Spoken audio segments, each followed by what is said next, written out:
વલસાડમાં સ્થાનિક સ્વરાજની ચૂંટણી માટે આજે પ્રચારનો અંતિમ દિવસ છે। ભાજપ દ્વારા આજે ભવ્ય શક્તિ પ્રદર્શન પણ કરવામાં આવ્યું। વાપીમાં રાજ્યના નાણાં અને શહેરી વિકાસ મંત્રી કનુભાઈ દેસાઈની આગેવાનીમાં વિશાળ રેલી યોજાઈ હતી।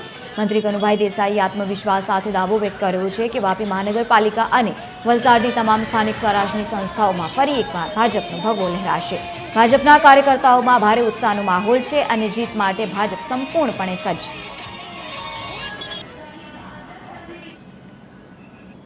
સમગ્ર ગુજરાત જ્યારે માનનીય મુખ્યમંત્રી શ્રી ભૂપેન્દ્રભાઈ પટેલની આગેવાની હેઠળ અને પ્રધાનમંત્રી માનનીય મોદી સાહેબના માર્ગદર્શનથી જ્યારે ભારતીય જનતા પાર્ટીની સરકાર વિકાસની રાજનીતિ સાથે કામ કરી રહી છે, ત્યારે મિની વિધાનસભા કહી શકાય એવી સ્થાનિક સ્વરાજ્યની આ ચૂંટણીઓમાં જે રીતે કાર્યકરોનો ઉત્સાહ છે, જે રીતે મતદારોનો પ્રતિસાદ છે, એવું ચોક્કસ લાગી રહ્યું છે કે સમગ્ર ગુજરાતમાં ભારતીય જનતા પાર્ટીનો ભવ્ય વિજય થશે।